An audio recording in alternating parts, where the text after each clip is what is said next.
ಸಾರಿಗೆ ಸಚಿವ ರಾಮಲಿಂಗಾರೆಡ್ಡಿ ಮಾತನಾಡಿದ್ದಾರೆ. ಬಂದ್ಗೆ ಸಂಬಂಧಿಸಿ ಎಂಇಎಸ್ ಪುಂಡಾಟವನ್ನು ಖಂಡಿಸಿ ಬಂದ್ ಮಾಡಲಾಗ್ತಾ ಇದೆ. ಬಂದ್ನಿಂದಾಗಿ ಸಾರ್ವಜನಿಕರಿಗೆ ತೊಂದರೆ ಆಗಬಾರದು. ನಮ್ಮ ಯೂನಿಯನ್ನವರು ಏನು ನಿರ್ಧಾರ ತೆಗೆದುಕೊಳ್ತಾರೋ ಗೊತ್ತಿಲ್ಲ. ಬೆಂಬಲ ಕೊಟ್ಟರೆ ಬಸ್ಸುಗಳು ಓಡಲ್ಲ, ಬೆಂಬಲ ಕೊಡದಿದ್ದರೆ ಬಸ್ಸುಗಳು ಓಡುತ್ತೆ ಅಂತ ನಾಳಿನ ಬಂದ್ ಬಗ್ಗೆ ಸಾರಿಗೆ ಸಚಿವ ರಾಮಲಿಂಗಾರೆಡ್ಡಿ ಮಾತನಾಡಿದ್ದಾರೆ.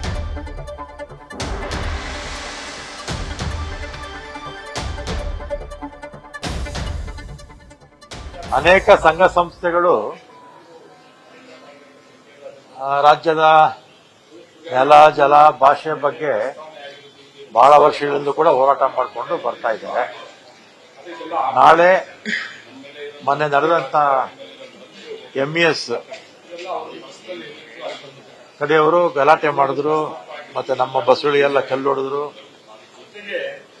ಮತ್ತೆ ಈ ವಿಚಾರವಾಗಿ ಅವರು ಬಂದ್ಗೆ ಕರೆ ಕೊಟ್ಟಿದ್ದಾರೆ. ಮತ್ತೆ ನೈತಿಕವಾಗಿ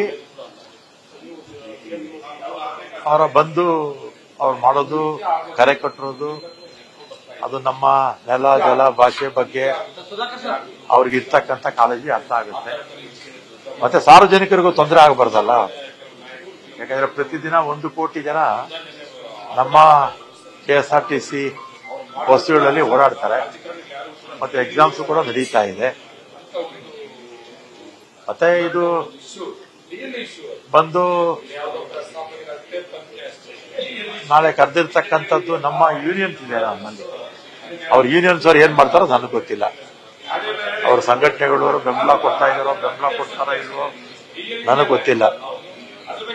ಸಂಘಟನೆಗಳೆಲ್ಲ ಒಂದಾಗಿ ಬೆಂಬಲ ಕೊಟ್ರೆ ಬಸ್ ಓಡೋದಿಲ್ಲ. ಅವ್ರು ಬೆಂಬಲ ಕೊಡಲಿಲ್ಲ ಅಂದ್ರೆ ಬಸ್ಸು ಸಹಜವಾಗಿರುತ್ತೆ. ನ್ಯೂಸ್ ಫಸ್ಟ್ ನಿರ್ಭೀತಿಯಿಂದ ನಿಮ್ಮ ಪರವಾಗಿ.